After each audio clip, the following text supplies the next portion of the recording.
Today's a new day, but there is no sunshine. Nothing but clouds, and it's dark in my heart, and it feels like a cold night. Today's a new day, but tell me, where are my blue skies? Where is the love and the joy that was promised me? Tell me it's alright. I almost gave up, but a power that I can't explain fell from heaven like a shower now.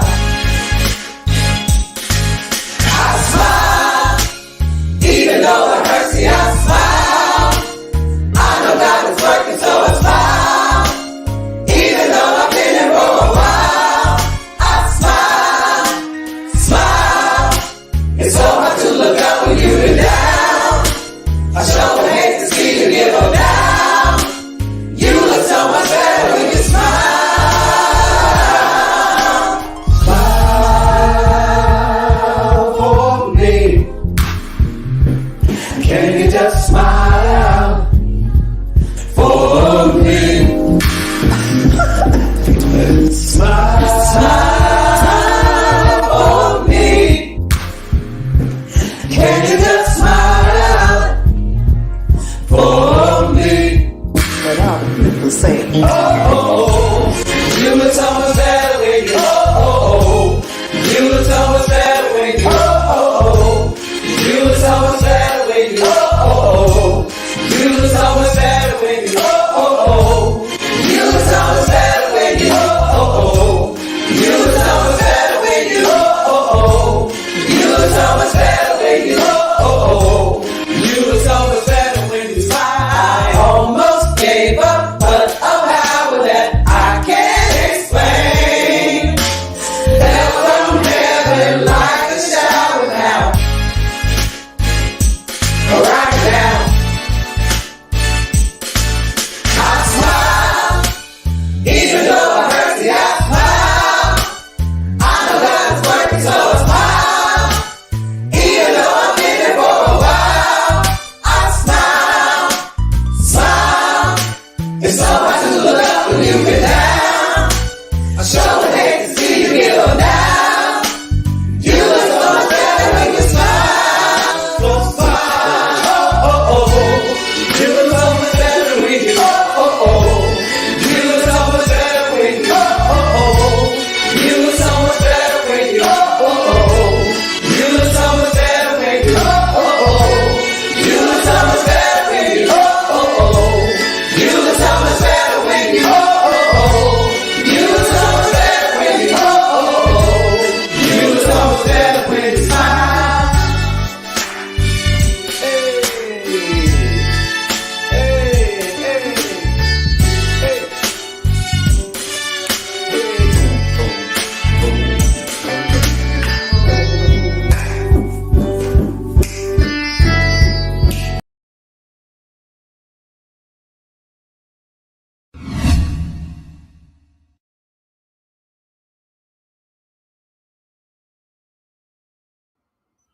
Purpose statement. Our purpose is to create a spiritual community that recognizes that there is one presence and one power in the universe, God. Daily, we actively practice this spiritual truth. We open our heart space to each person to acknowledge one another as expressions of God. It is in each other that we see God.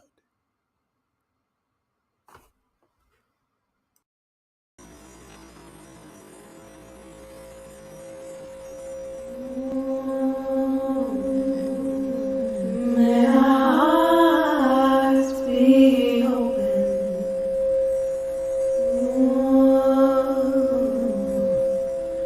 May our hearts be open.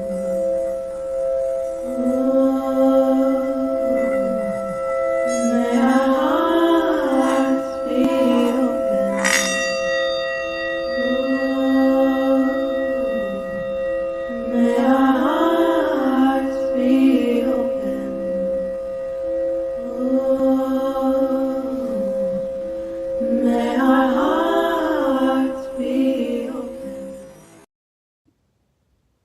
Well, good morning. I'd like to welcome you to today's Open Heart Spiritual Center virtual service. I want to thank you for joining us. If this is your first time, as we say here at Open Heart, you are a guest, and your second time, you are family. And so I want to say, welcome home, family. This is our home, and we have a wonderful community here at Open Heart Spiritual Center. So I do hope that you will continue to join us, and that you will tell your friends and everyone about Open Heart Spiritual Center, because we have a wonderful food for the soul. And now if you'll just join me with taking a breath in and turning within and recognizing and realizing that there is only one power and one presence in the universe, in each and every single one of us, for it does not care what name you call it. It just cares that we call upon it. And today that we're present in each and every single moment, remembering and realizing that there is one almighty source that is behind all things that occur today, all things that occur in each moment, and with every breath. We're keeping the promise to recognize and realize that there is nothing beyond what Source can do for us, and how Source answers prayer, and the miracles and blessings and manifestations that are always happening, and that we allow ourselves to believe and know that that is the capital T truth of each and every single one of us, and putting out that presence and that energy for one another to be lifted up in love, in prayer, and knowing health and wholeness for each and every single one of us in our community and beyond. Remembering those that may not be feeling well today or haven't been feeling well lately, and allowing ourselves to just lift them up and let them lean in on our energy of lifting up and raising the vibration.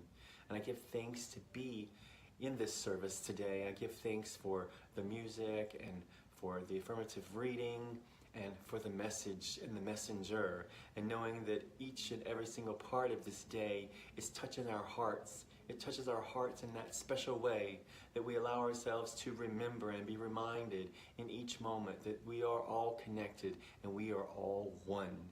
And no matter what's going on in our world or around us, that we allow ourselves to take a moment and take a breath and just be reminded that the eyes that look at you and the eyes that look at me, we all have that same source, and we're all connected to the same source. And so let us just remember that.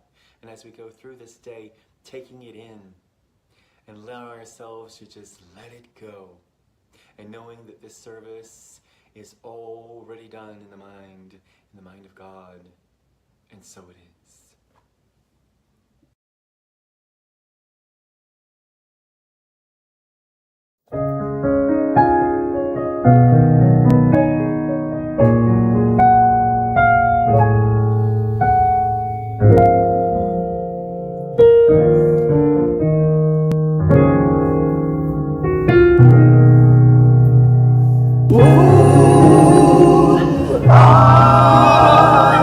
You've got a friend in me.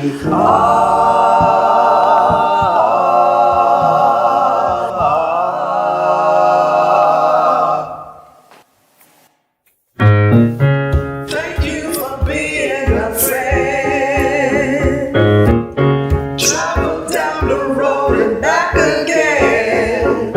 Your heart is true. You're a pal and a confidant. Ooh, ooh, ooh, through a party, invited everyone you should do. You'll see the biggest gift would be from me, and the card attached would say, thank you for being. Card attached would say, thank you for being. Card attached would say, thank you for being a friend. Keep shining, knowing you can always count on me. For sure, that's what friends are for good times and bad times. I'll be on your side forevermore.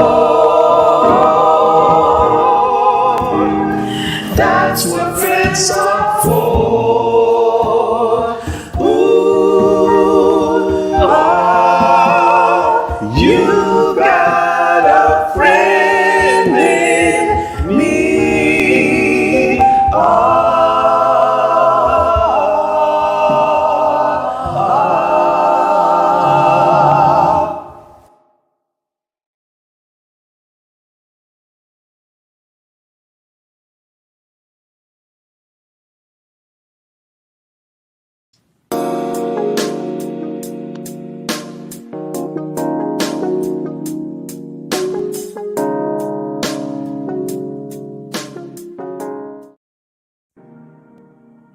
What comes from the heart reaches the heart.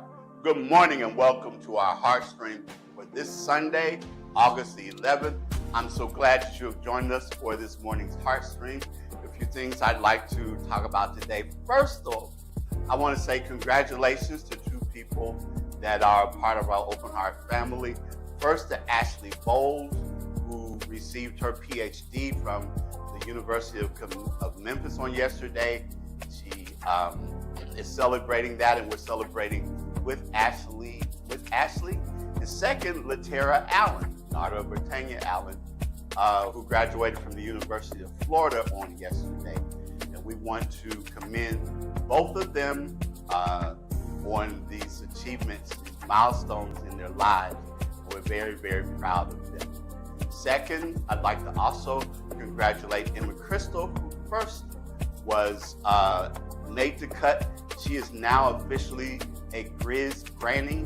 If you're not familiar with that, here in Memphis, we have the NBA basketball team, the Memphis Grizzlies, and they have a group that is called the Grizz Grannies and Grandpas. And these are people who are a bit older, maybe a little too old to be the cheerleaders. So they have a special group for them where they also get out at halftime on the floor and they dance, and they also appear at different events like that. And Emma was one of 4 people who made the cut. They took all of the people who had already been last year, but they added 4 new people, and she was one of the 4. Secondly, she, as you know, she does her choreography in the theater community, and the Ostrander Awards, which is coming up later in the month, she has been nominated for choreography for the show, the musical Your Arms Are Too Short, The Box of God at Playhouse on the Square. So we want to say congratulations to all of them for that. The next thing I'd like to talk about very briefly is the fact that on the 25th of August, the 4th Sunday of this month, I have been invited to be the guest speaker at the Unity Church in Cordova on Walnut Grove. That is the other Unity Church that is here in town. I will be the speaker. Their service begins at 10:15 p.m., 10:15 a.m., and I'll have more information out about that as well.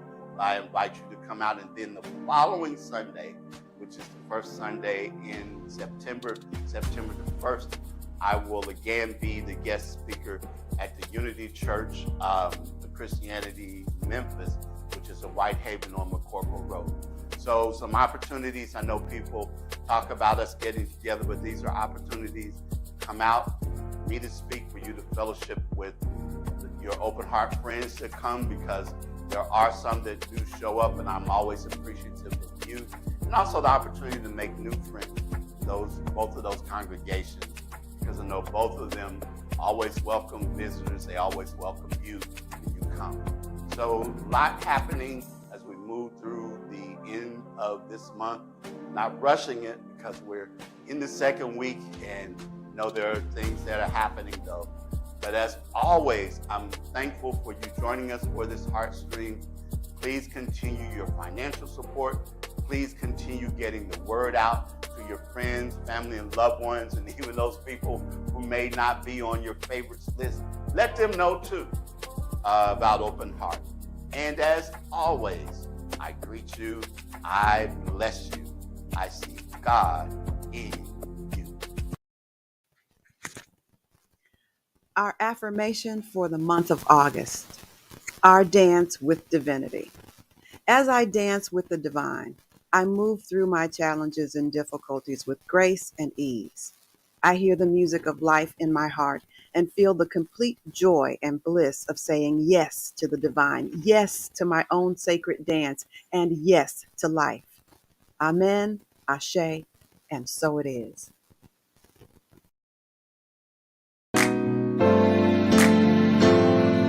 Today is a day like no other day. Just think and you'll know that it's true. Days like today should be holidays. So I'm singing this message to you. Happy birthday to you. Happy birthday to you. Happy birthday to you. Just have a happy day.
You don't know why.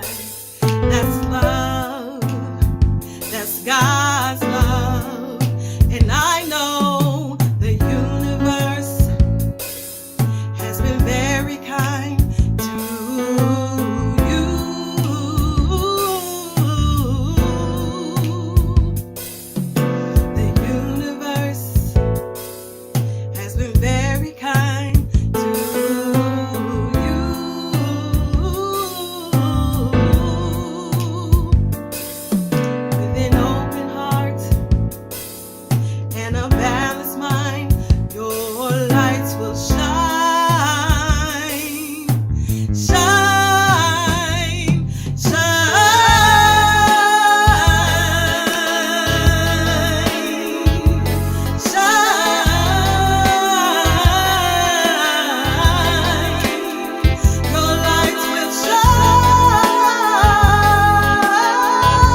Good morning. This Sunday's affirmative reading comes from I Am God's Song, the inspired wisdom of James Dillett Freeman. The selection is Rivers Hardly Ever. Rivers hardly ever run in a straight line. Rivers are willing to make 10,000 meanders and enjoy every one, and they grow from every one. When they leave a meander, there are always more than when they entered it. When rivers meet an obstacle, they do not try to run over it. They merely go around. But they always get to the other side. Rivers accept things as they are, conform to the shape they find the world in, yet nothing changes things more than rivers. Rivers move even mountains into the sea. Rivers hardly ever are in a hurry. Yet, is there anything more likely to reach the point it sets out for than a river? Let's take a minute and find out what's happening with Open Heart this week and in the weeks to come. Here are your announcements. At Open Heart, we believe in the power of affirmative prayer. Each and every individual and family you see represented here, we continue to pray for you. Our prayer team each morning remembers you, and we hold the space for you, as well as all of you who are a part of our Open Heart family. There are several ways to give to Open Heart: through our Cash App at OHSC 901, online at OHSC901.com, or text the word GIVE to 615-422-4290. A powerful way to start or continue your day is with our daily prayer call. Each morning at 8 a.m. Central Time, a prayer team member provides an inspirational reading and an affirmative prayer. Join us at 901-586-8755. Congratulations to our graduates, Ashley Bowles, who graduated with her PhD from the University of Memphis on yesterday, and Latera Allen, who graduated from the University of Florida, also on yesterday. We wish you both well in your future endeavors. We're participating in a very special activity that is a part of the Reset Your Mindset ministry at Spiritual Living Center of Atlanta. Through November 4th, we are cultivating a special mindfulness practice to raise the vibration for the 2024 U.S. presidential election. The airways are filled with fear, noise, and anxiety, closing in from all sides. While it's important to be an informed voter, it is also critical to pay mindful attention to the vibration and frequency of our consciousness, knowing that the quality and tenor of our thinking directly impacts the quality of our experience. With that in mind, we seek to intentionally cultivate a high vibration, mindfully grounded spiritual practice for 100 days. This program will follow a 10-day cycle of somatic healing practices repeated 10 times, paired with affirmations, mindful voice messages delivered directly to your phone, and weekly Zoom sessions where you can check in and build community with others in practice. The 10-day somatic healing practice is inspired by the book, What It Takes to Heal, How Transforming Our Lives Can Change the World by Prentice Hemphill. And you can go to our website and get the information, including the number where you can text to join, and also a link to the page with a fuller explanation. And also this can be found on our Facebook page. Anyway, we'll fall into place. All right, y'all. Let's try to. Somebody start off on rock so we can be together again. Here we go. We were together.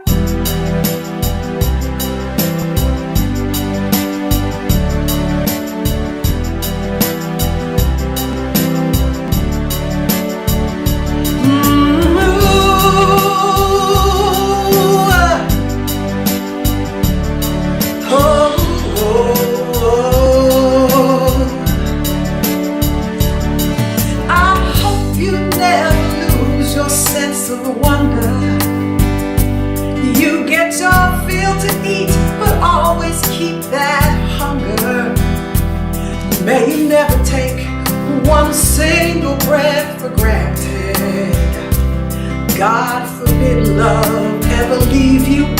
empty-handed. I hope you still feel small standing by the ocean. Whenever one door closes, I hope one more opens. Promise me that you'll give faith a fighting chance. And when you get the choice to sit it out or dance, I hope you dance. I hope you dance. I hope you never feel those mountains in the distance, and never settle for the path of least resistance. Living might mean taking chances, but they're worth taking. Loving might be a mistake, but it's worth the making. Don't let some helping heart leave you in. When you come close to selling out, reconsider. Give the heavens above more than just a passing glance. And when you get the choice to sit it out or dance, I hope you dance. I hope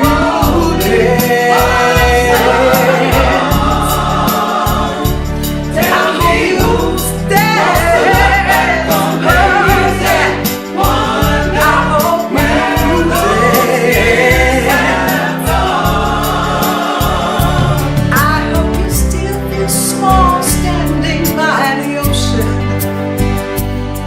Whenever one door closes, I hope one more opens. Promise me that you'll give faith a fighting chance. And when you get the choice to sit it out or dance, I hope you dance. Oh, I hope you dance. I hope you dance, dance. Oh, I hope you dance. I want to tell you that time is always a road. It's moving us along. Tell me who wants to look back and wonder where the tears are gone. Time I hope you dance. Oh yeah. I hope you dance, dance, dance. I hope you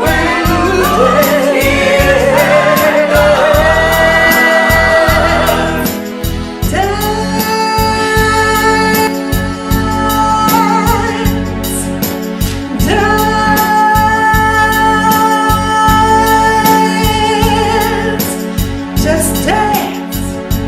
I hope you dance.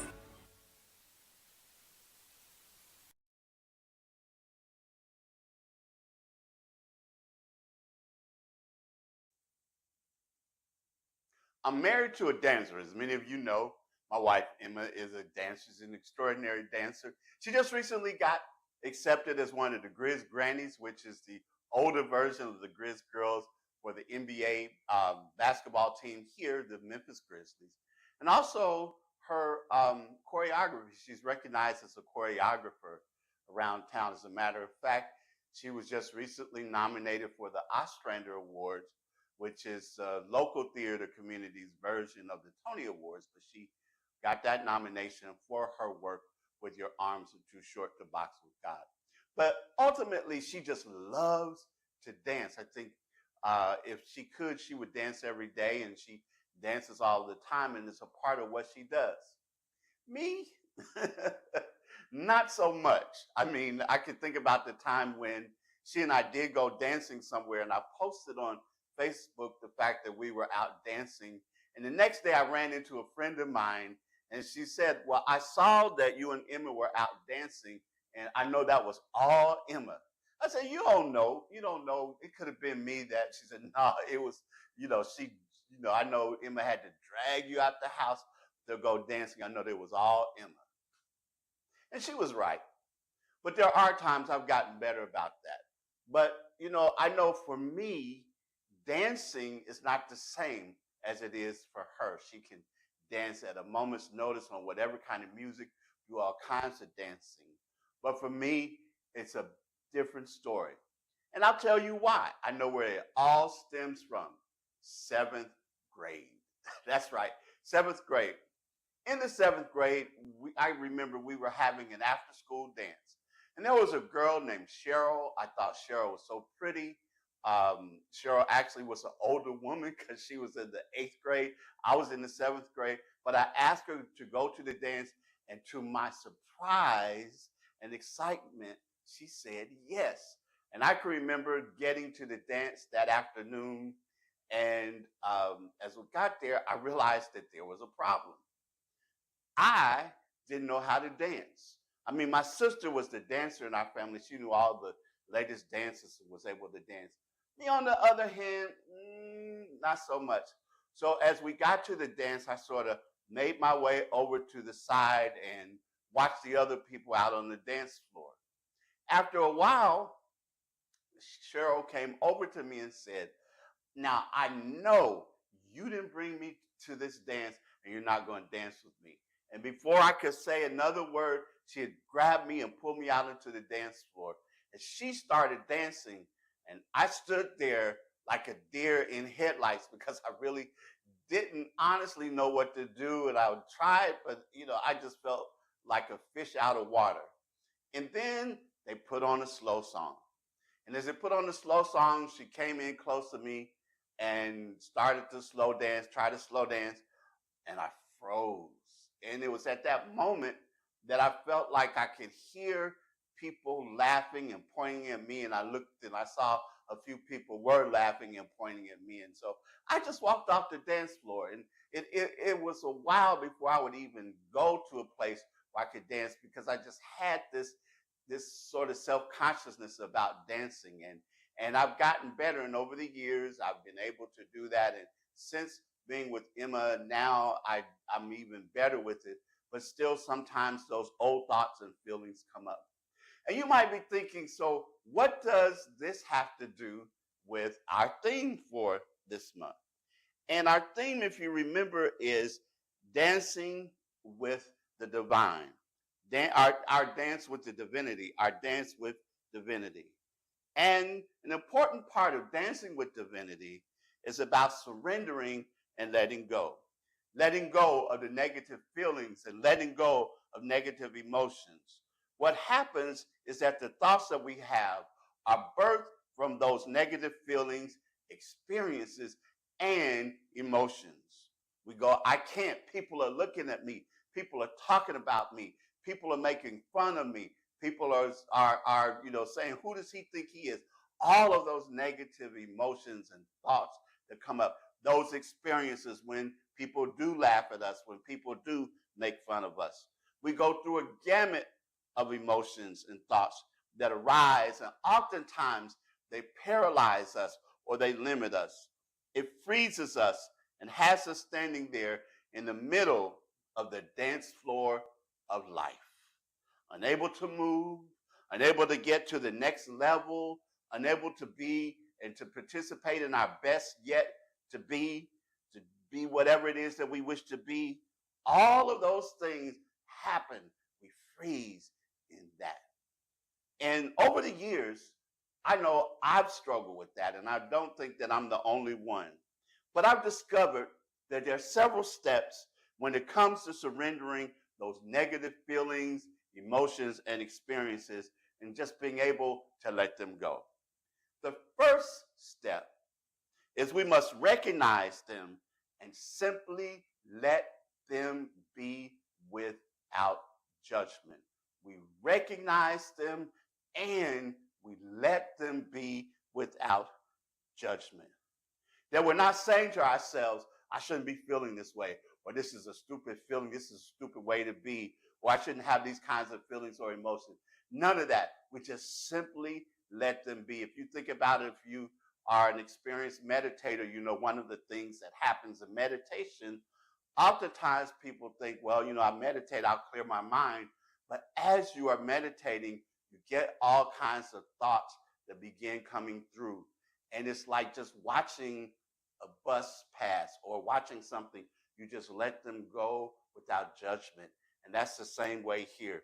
To let those thoughts, those negative feelings and emotions, to just let them be and let them go, not to become attached to them. Because when we become attached to them, then we grant them power. Remember, you hear me say all the time, pay attention to what you're paying attention to. And as you pay attention to those things, those negative feelings and emotions and experiences, you give them greater power than they need. So recognizing them and simply letting them be without judgment. Because, after all, there is the principle or the teaching that what you resist persists. And if we continue to resist those emotions and those negative feelings, they just keep on because they've never been healed. And if they've never been healed, they keep rising up again and again and again in order to be healed, and they will rise again until they are. And if we've never surrendered them, if we never let them go, we stay stuck in those things. SOS, the same old stuff. But if we learn to just let them come up without judging them and allow them just to be, they begin to lose their energy. They begin to lose their power. David Hawkins, in his book, Letting Go, The Pathway of Surrender, talks about a man who was getting ready to go on a trip that required him to travel out of the country. There was a problem, though. He couldn't find his passport. He looked over and over and over again for his passport, but he just could not find it. He tried the mind tricks. I do these myself sometimes, where he continued to repeat to himself, there's nothing lost in the universe. There's nothing lost in the universe. He would go back over and over and over again about where he last saw it and all of that. But yet and still, he could not find it. But he had been studying this principle or this idea of letting go. So he decided that he would let go, spend some time in the silence, spend some time meditating, and see what comes up. And so as he did, because it was getting closer and closer to the time that he was to travel, and as he did, he started to say to himself, what is this feeling in me that is trying to come up? And as he did so, there were two things that came up for him. One was grief, and the other was fear. And he thought to himself, grief? Why in the world would I be experiencing some type of grief about the thought or the idea of leaving the country? Then it came to him. He was in a relationship, and this was a person that he really loved, that he really cared about, and that he was going to miss being away from them for the 2 weeks, for that 2-week trip. And then he started to have these feelings in himself that said, if I'm gone that amount of time, that person might leave me. That person might find someone else. Our relationship might be weakened. All kinds of thoughts he started to have. And then, but as he examined those thoughts from a space of non-judgment and sat with his feelings of grief and fear, he started to realize, hey, if we can't survive my being away for 2 weeks, then it wasn't as strong of a relationship that I thought it was. But I know that it is. And so then he started to realize there's really not anything to be feared. And as he started to let go, suddenly the energy dissipated, and immediately he realized where he had left his passport. And he went there, and sure enough, it was there. And he realized that he had had an unconscious block that prevented him from remembering and knowing where his passport was. But as he worked through the process of letting go, that once he was able to let go, then he was able to find the passport and to do so and he had learned how to remember, to surrender in a way that makes a difference. And so I want to talk about that there are three ways in which we unconsciously deal with our feelings and emotions. We first deal with them by suppression. Yes, by suppression. We try to keep them down. I'm not going to feel this. I'm not going to experience that. I'm not going to let that happen. I'm not going to go that way. I'm not going to so on and so on. Yet again, that which we resist persists. So as we try to suppress those things, they keep popping up again until we allow them to heal. The second thing we do is we express it. We get it all out. We tell everybody. We have this, thing where we're constantly, anybody we meet, anybody we see, anybody we know, we tell them about it. We tell them about the experience. And as we do so, a lot of times we go overboard in our telling. Sometimes we end up burning bridges. And then what oftentimes happens is that after we express it and we think we've gotten it out, there's still some residue that's left over because, again, we haven't completely dealt with it, which brings us to the third way, which is through escape. We try to get away. We try self-medicating ourselves or occupying our minds and distracting ourselves, but it ultimately ends up in us not dealing with the situation and the circumstances. And these are the ways in which we oftentimes attempt to deal with negative feelings and emotions.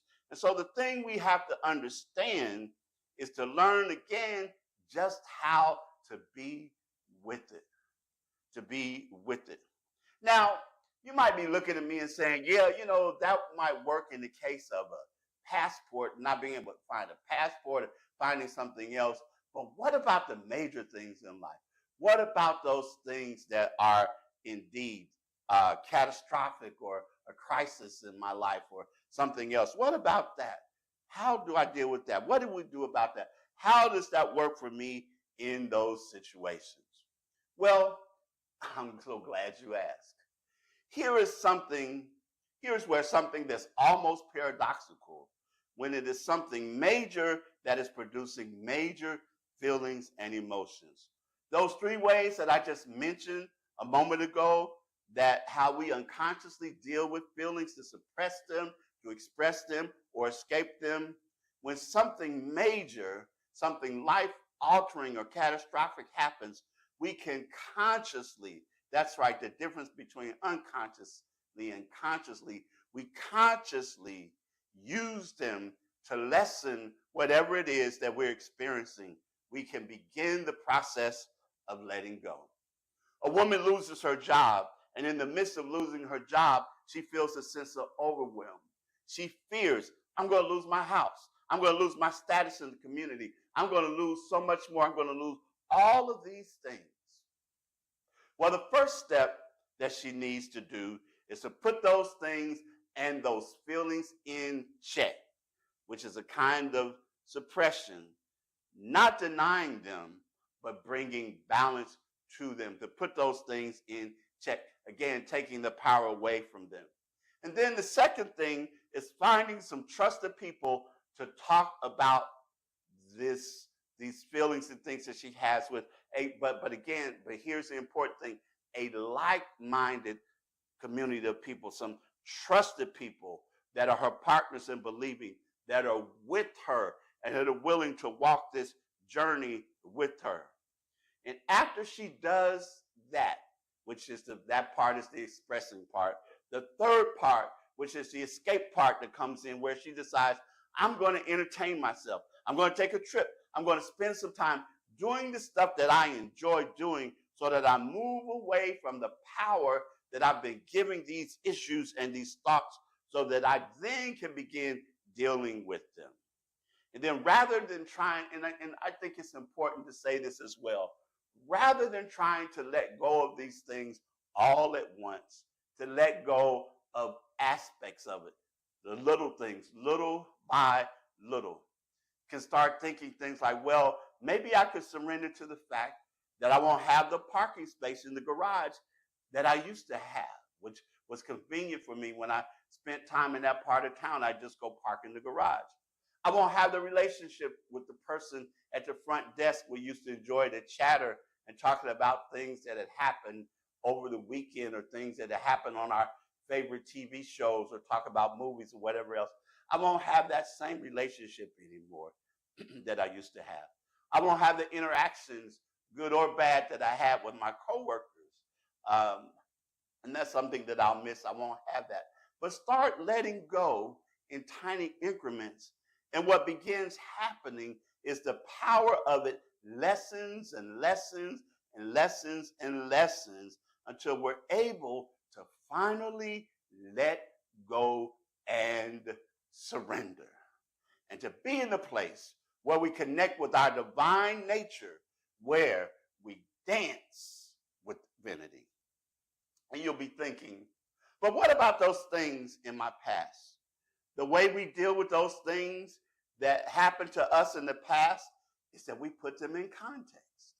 And we recognize that in every situation and circumstance, there's a lesson in it. In every situation and circumstance, there's a lesson in it, a lesson from which we can learn. And if we can identify that lesson, and sometimes it's not always clear. Sometimes it takes a longer period of time and a broader perspective to be able to. But if we can identify that lesson, if we can begin to embrace the fact that these things happen to us, while on the other hand, we might have seen what happened to us at that particular time as one of the most unfortunate things that could have happened, that over time we begin to see, to understand, and appreciate that quite the contrary, ultimately it could be one of the best things that has happened to us.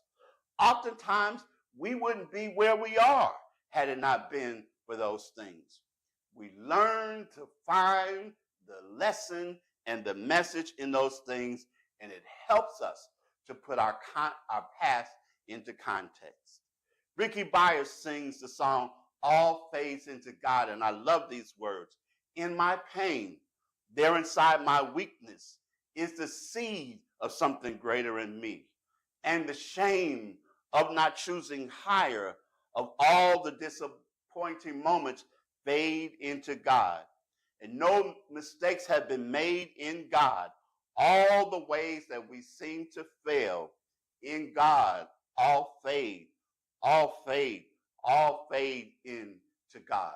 No choice, prisoner of anguish, in a jail of I'm so lonely, in a jail of I'm so lost. But the stars shining to remind us a seed will need the darkness to change into new life. And no mistakes have been made in God. All the ways we seem to fail in God, all fade. It all fades into God. When we allow ourselves to be in that space and in that place of surrender, it's when we get in touch with our divine self, when we get in touch with the God within. And Psalm 46:10 reminds us to be still and know that I am God. There's a story about one of my favorite prophets, Elijah. In that book, after Elijah was running from that tough sister Jezebel and King Ahab, and as he found himself in a cave, he was thinking that he would encounter and begin to know the presence of God in grand and spectacular ways. But as he was there and he started to reflect on things and we started to think about things, and he heard the voice asking him, what are you doing here, Elijah? And as he began to encounter that, and suddenly as he expressed a desire to behold the presence and the face of God, and he discovered that God was not in the earthquake, God was not in the wind, God was not in the fire, but that God was in a still, small voice. And ultimately, that still, small voice being within, that being there. When we learn to connect with our divine self, and we learn to surrender and let go, we find that we're on the pathway of our spiritual growth, that we are dancing with the divine. David Hawkins tells a story about a man and dancing, and it was a similar to my own story, a background similar to my own, where he had been terrified of dancing. And any time that he was, there was an opportunity to dance or an event where he would go to, he knew there would be dancing, he would avoid it as best he could. There was a particular time he was at a party, and all of a sudden, as he was at that party, somebody put some music on. And you guessed it, people started dancing. Now, to this man's credit, he had been practicing the art of surrender and letting go for about a year. And I emphasize this because this is not something that happens overnight. It's not an overnight thing. I know we live in a microwave, instant download society, and we look for things to happen right away. We look for things to happen instantaneously, but that was not the case, and that is not the case. And we have to learn to surrender and let go on a continuous basis. But he had been practicing for over a year to learn how to surrender and let go. So while he initially felt those old feelings when the music came on and people started dancing, he decided, okay, I'm going to sit here and I'm going to listen to the music. And he closed his eyes.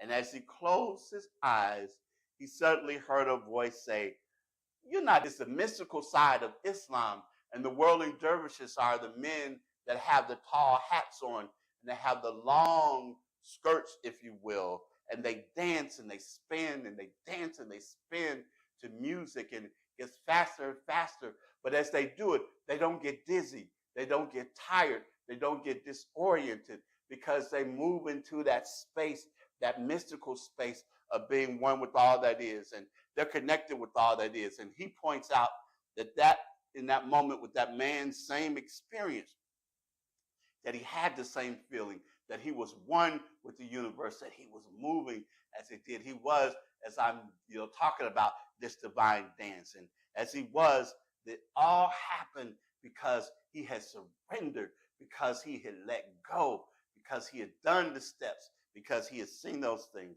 And because he had let go, he knew that he was in the space and place where he needed to be. And he just simply danced. He tasted freedom. He surrendered. He let go. And my wish for you is that you learn to surrender, that you learn to let go, that you learn that on this path of the negative feelings and emotions and experiences, that when you put the steps into place, when you begin recognizing and realizing what it is that you can do, when you recognize your connection with all that is, that you begin dancing with the divinity, so to speak, that you begin experiencing a life that is opening up and that is flowing, a life in which you can move in such a way with awe and wonder, and all of that happening, things each and every day revealing themselves to you, things each and every day that are ways in which you can express joy, which ways in which you can recover from whatever might else be happening, ways in which you can dance with divinity and dance like no one's watching. Indeed, I hope you dance and dance and dance and dance. Amen, Ashe, and so it is.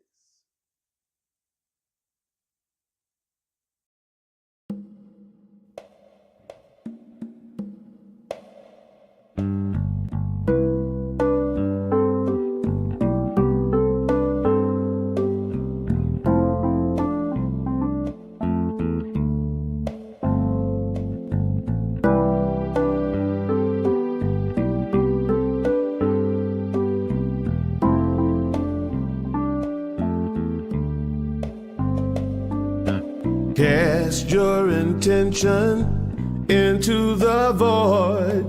The universe is waiting. Ever present at your command, eternally creating. there inside the silence, deep inside the silence, listen to the silence.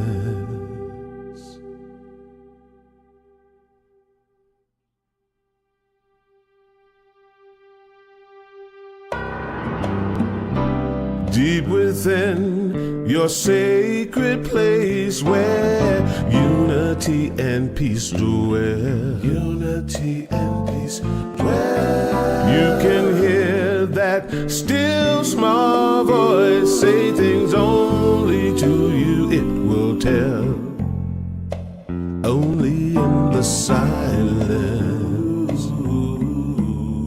deep inside the silence, listen to the silence.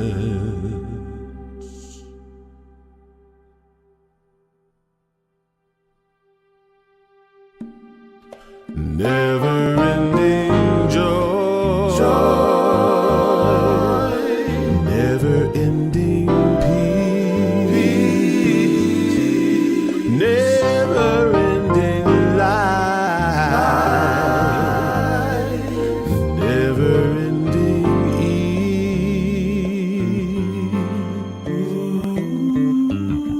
all that is and all that was is all that there ever will be.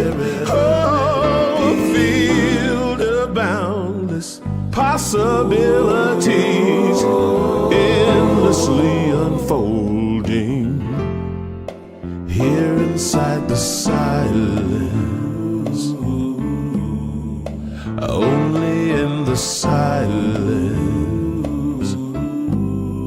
deep inside the silence, there inside the silence, listen to the silence.